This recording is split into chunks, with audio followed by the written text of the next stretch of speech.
Hey guys, Kevin Yates here from Yates Performance Training Academy. So I'm back with part 2 of the biggest mistakes most guys make when it comes to losing fat and building lean muscle. So in the last video, I talked about the importance of sleep and how not having enough sleep can really negatively affect your ability to burn fat and build muscle.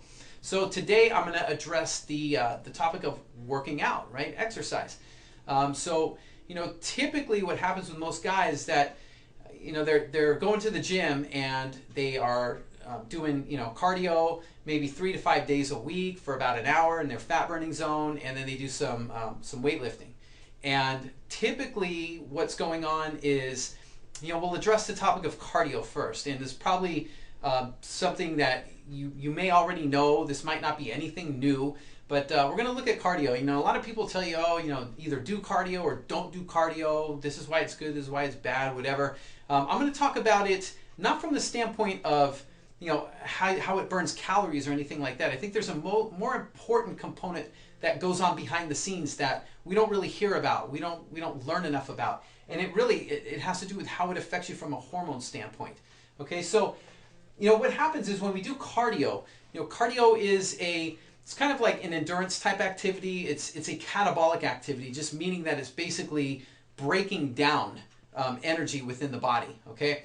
Now, the more of it that we do, anything that's catabolic, what will happen is when we do it too often, too long, too much of it, it will go along the same lines. This is what I talked about in the last video about sleep, about cortisol. So what happens is you start to get elevated levels of cortisol. And as you already know, if you watched the last video, when your cortisol levels are up, your testosterone and growth hormone levels are down. And testosterone and growth hormone they're the two key hormones that you need to be able to burn fat and build muscle. So if you keep doing all that cardio and you keep elevating cortisol levels, this is what's going on. And this is why, one of the big reasons why, cardio can actually keep you from losing fat. All right? So that's what happens on that end. Now, if we look at the training standpoint, like the strength training component, well, strength training is really, really important because, that's the biggest boost that we can have in terms of programming our bodies from a hormonal standpoint to burn fat and build muscle, but we have to do it right. And what happens most of the time, most guys, what they do is they're spending time kind of treating their strength training workouts almost like a cardio type workout, where they're doing very light weights, they're doing high repetitions, and a lot of rest in between sets, and then the workouts end up being an hour, hour and a half, even sometimes 2 hours workouts.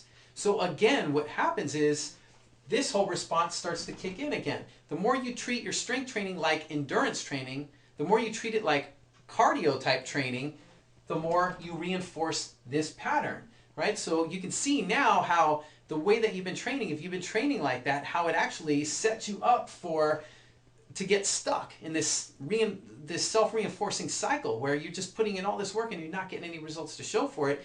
And if anything, you might be making it harder to lose fat and build muscle. So what do we do with our strength training? Well, we know strength training is basically the key that you need here, right? But the way that you set it up, it needs to be a little bit different. So what you want to do is, rather than taking that long kind of endurance approach to it, we want to take the approach almost like a sprinter would take versus a marathon runner. Right? A marathon runner is going to go long and slow. Well, a sprinter is going to get from point A to point B in the fastest possible time. And what a sprinter does, it generates a lot of power, right? It's very highly intense work. If you ever even sprinted before, it's very highly intense work. So what we want to do is we want to treat it kind of like that. And what that means is that we want to utilize intensity in a way that you're going to shorten your workout time, but you're going to make up for it by increasing the intensity of your workouts. And this is a huge, huge key when it comes to losing fat and building muscle. Because what it does, when you have shorter workouts of higher intensity, you actually will increase your growth hormone levels. And then in the hours following that, your testosterone levels get boosted up as well, which is a huge difference when you have these guys elevated rather than the cortisol levels. So when these guys are up, then your cortisol levels come down. And then that's when you're in the optimum environment to burn fat and build muscle. All right? So shorter workouts, more intense workouts, and that will really, really help you out in getting the results that you're looking for. All right, so again, this is Kevin Yates. Try that out. Let me know how it goes for you, and I'll be back soon.